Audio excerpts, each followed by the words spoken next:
Star TV और मैं हूं आपके साथ स्मिता पटवार। चलिए रुक करेंगे उत्तराखंड की तमाम बड़ी खबरों का, लेकिन उससे पहले एक नजर आज की हेडलाइंस पर। एसटीएफ ने किया फर्जी आधार वोटर कार्ड बनाने वाले आधार सेंटर का भंडाफोड़, 3 व्यक्ति गिरफ्तार। रायवाला से 10,000 का इनामी यूपी का वाहन चोर गिरफ्तार, स्मैक भी बरामद। डोबरा चांठी पुल से युवक ने टिहरी झील में लगाई छलांग, तलाश जारी।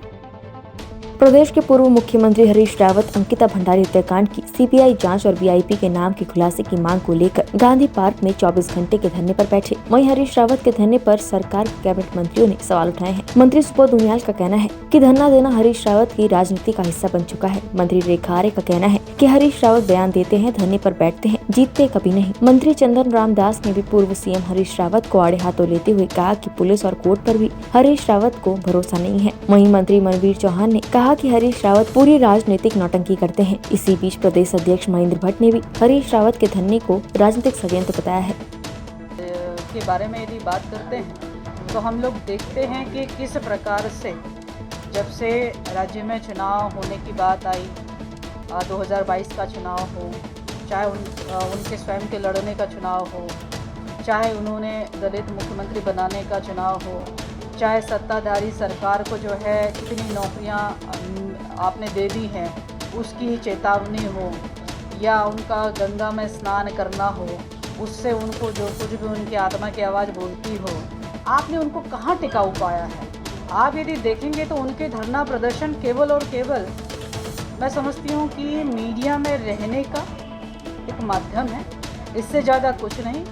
यदि वो बहुत कुछ कर रहे होते तो मुझे लगता है कि जो कांग्रेस की प्रतिदिन जो है, जो दिन प्रतिदिन जो गिरावट आ रही है, चाहे संख्या बल से चाहे वैचारिक रूप से, मैं समझती हूँ कि उनको उस पर चिंतन करना चाहिए। और जो वो स्वयं कांग्रेस के लिए संकट बन चुके हैं, सबसे पहले तो वो अपना जो है इस बारे में ज़रूर चिंतन करना चाहिए कि वो कांग्रेस को क्या अस्तित्व में भी रखना चाहते हैं, नहीं रखना चाहते हैं। वो इसका मंथन और चिंतन करें और गंगा जी में स्नान करें और इस बारे में विचार करें कि वो जहाँ भी जिस किसी के ऊपर भी जो है उनका वो रहता है, आशीर्वाद रहता है। कहते हैं, जिस कहावत है, वैसे पता नहीं सच है झूठ है, जिसके भी कंधे पे हाथ रख दे, जिसके भी सर पे हाथ रख दे, तो ना तो वो बचता है, ना वो स्वयं बचता है, और ना वो कहीं विजयी होता है। तो इसलिए मैं समझती हूँ कि उनकी बातों को किसी भी प्रकार से गंभीरता से जनता ना तो लेती है, और जनता भली भांति समझ चुकी है ये केवल राजनीतिक स्टंट है, इससे ज़्यादा और कुछ नहीं। इतनी ही संवेदनाएं उनकी थी तो मैं कह सकती हूँ कि क्या उन्होंने अपनी ओर से जो है, मैं कहूँ कि सिवाय राजनीतिक खिचड़ी पकाने के अलावा क्या उन्होंने अपनी ओर से किसी के लिए कोशिश किया है? अब उन पर काम तो कुछ है नहीं हरीश रावत जी पे। अच्छा है, समय काटने के लिए कुछ ना कुछ तो करना है। हमारी सरकार ने कोई कमी अभी तक अंकिता भंडारी उसके परिवार को नहीं की है, और आने वाला समय भी माननीय मुख्यमंत्री जी के नेतृत्व में, अपनी सरकार के नेतृत्व में, चाहे वो न्यायालय प्रक्रिया हो, चाहे वो पुलिस प्रक्रिया हो, चाहे कोई अन्य प्रक्रिया होगी, अंकिता भंडारी के साथ हम कंधे से कंधा, और उसके परिवार के साथ हम कंधे से कंधा मिलाकर हम खड़े हैं। और जो लोग छोटे छोटे मामले करके इस कानूनी प्रक्रिया को उलझाने का काम कर रहे हैं, उसकी भी मैं घोर भर्त्सना करता हूं, उनको आगाह करता हूं कि वो भी। रावत हमारे प्रदेश के बहुत भ्रष्ट नेता हैं, मुख्यमंत्री रहे हैं। जब मामला न्यायालय में हो तो न्याय प्रक्रिया को प्रभावित करने का ऐसा काम इतने वरिष्ठ नेता को नहीं करना चाहिए। सारे विषय न्यायालय के अंतर्गत हैं, और सरकार ने तो जिन विषयों पर सरकार से सहयोग की आवश्यकता थी, जांच एजेंसी को सहयोग हमने किया है। आज भी मैं कह सकता हूँ कि जो भी निर्देश न्यायालय द्वारा जिस रूप में होंगे, उस उन निर्देशों का पालन करने के लिए सरकार कर्तव्यनिष्ठ है। और मैं कह सकता हूँ कि जब विषय न्यायालय पर हो, इस प्रकार की छोटी राजनीति कम से कम वरिष्ठ नेता को नहीं करती। डोईवाला पुलिस ने गुरुद्वारा और मंदिरों में रेकी कर चोरी की घटनाओं को अंजाम देने वाले अंतर्राज्यीय चोर गैंग के लीडर को पकड़ने में सफलता पाई, जिसके बाद एसएसपी देहरादून और एसपी देहात ने डोईवाला पुलिस को इनाम देने की घोषणा कर पुलिस टीम का उत्साह बढ़ाया। डोईवाला कोतवाली में एसपी देहात कमलेश उपाध्याय ने पत्रकार वार्ता कर जानकारी देते हुए बताया कि डोईवाला के खेरी गुरुद्वारे में 8 दिन पूर्व चोरी हुई थी, जिसकी सूचना मिलने पर पुलिस ने तत्काल मुकदमा दर्ज कर चोरों की तलाश शुरू कर दी थी।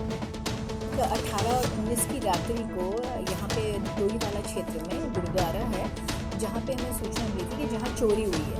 तो चूँकि थोड़ा ये संवेदनशील मैटर था इसलिए यहाँ सीओ डोईवाला के नेतृत्व में और जो इंस्पेक्टर डोईवाला हैं इनके उस नेतृत्व में एक टीम बनाई गई थी और उसमें एसओजी भी काम करी थी और उसमें इसमें हमें सफलता मिली है, जो हमें पूरे इसमें सीसीटीवी सर्विलांस वगैरह सबकी मदद ली और इसमें सफलता मिली है। इसमें 2 अभियुक्त को हमने गिरफ्तार किया है कि बेसिकली जो मेन अभियुक्त है कुलवंत, ये उधम सिंह नगर का रहने वाला है और जो दूसरा अभियुक्त है अवतार, वो दिल्ली का रहने वाला है।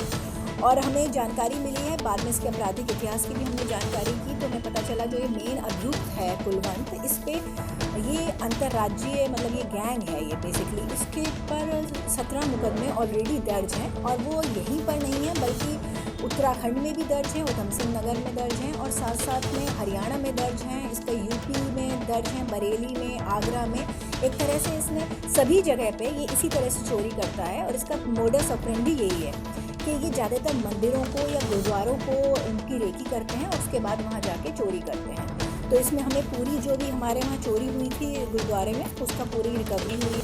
थाना ऋषिकेश क्षेत्र में एसटीएफ उत्तराखंड द्वारा एक ऐसे आधार सेंटर का पर्दाफाश कर 3 लोगों को गिरफ्तार किया गया है, जो अवैध तरीके से बगैर किसी डॉक्यूमेंट प्रूफ के लोगों का Aadhaar card, voter card, PAN card और अन्य पहचान पत्र बना रहे थे। ऐसे लोगों में विदेशी नागरिक भी शामिल है, जिनके फर्जी वोटर कार्ड और आधार कार्ड बनाए गए हैं। वरिष्ठ पुलिस अधीक्षक एसटीएफ द्वारा बताया गया कि एसटीएफ को सूचना मिली थी कि ऋषिकेश देहरादून स्थित एक जन सेवा संस्थान द्वारा रुपए लेकर फर्जी कागजों के आधार पर अन्य देश राज्य के निवासियों को उत्तराखंड का निवासी दिखाते हुए हजारों रुपए लेकर फर्जी आधार कार्ड, फर्जी वोटर आईडी कार्ड और अन्य महत्वपूर्ण दस्तावेज बनाए जा रहे हैं, जो कि किसी व्यक्ति द्वारा राष्ट्र विरोधी गतिविधियों के लिए मोबाइल सिम क्रैक करने या अन्य आपराधिक गतिविधियों के लिए प्रयोग किए जा सकते हैं।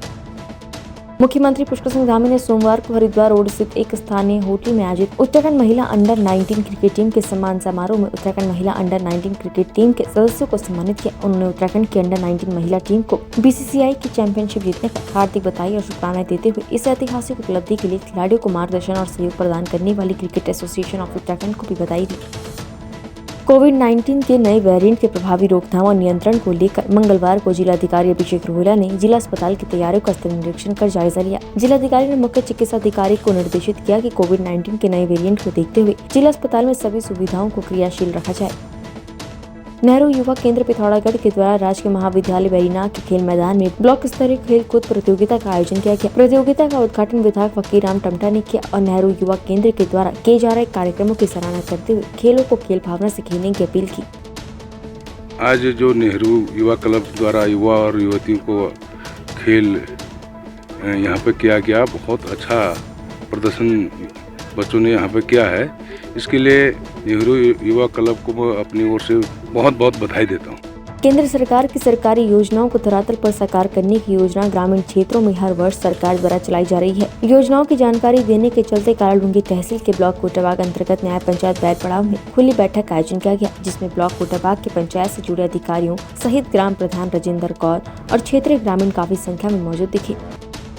जो पहले मेन प्रॉब्लम है वो यहाँ पे है कूड़े की, अदरवाइज यहाँ पे बहुत क्लीन है। जो कूड़ा है यहाँ पे बाजार भी लगता है, पंचायत घर के सामने ही बाजार लगता है, वहाँ पे बहुत कूड़ा हो जाता है। इसलिए हमने जो चौपाल हुई थी उसमें भी ये प्रस्ताव रखा है कि हमें यहाँ पे 2 बड़े डस्टबिन दिए जाए ताकि उसका रेगुलर यहाँ से कूड़ा उठाया जा सके और यहाँ पे जो क्लीनिनेस है वो रखे, जो बीमारियाँ फैलती है उससे रुकावट हो सके। दोबारा कोरोना आ रहा है, उन सब से हम अपने गाँव को उस चीज़ से बचा सके साफ़ सफाई करके। इसमें ज़्यादातर समस्या कुछ व्यक्तिगत है, कुछ सार्वजनिक है और राशन कार्डों से संबंधित कुछ समस्याएं थी, उनका लगभग निराकरण हो चुका है यहाँ पर अधिकतर। और कुछ उनको जो पब्लिक उपस्थित थी उनको बता दिया गया कि उनके जो भी ऑनलाइन प्रोसेस है उसके माध्यम से इनके सारी समस्याओं का जन्म मृत्यु से संबंधित या परिवार रजिस्टर से संबंधित सारी समस्याओं का निराकरण यथा संभव पर किया जा रहा है। उपस्थित जनों को यहाँ पर कूड़ा निस्तारण से संबंधित जो भी हमारा हाईकोर्ट के आदेश है उसके संबंध में जानकारी दी गई कि प्लास्टिक का प्रयोग ग्राम सभा में न करें, ग्राम सभा को एक स्वच्छ ग्राम सभा के रूप में वो आदर्श गांव बनाने की करके लोगों को सुझाव दिए गए हैं और लोगों ने इसमें अपनी सहमति। आज जो है कि सरकार द्वारा जो विभिन्न योजनाएं चलाई जा रही हैं, जैसे कि स्वास्थ्य हो गया और सरकार योजना जो भी योजनाएं चल रही हैं, तो इसकी जानकारी ब्लॉक के अधिकारियों द्वारा दी गई। उत्तराखंड की तमाम बड़ी खबरों में फिलहाल इतना ही। बाकी खबरों के लिए देखते रहिए पहाड़ टीवी। नमस्कार।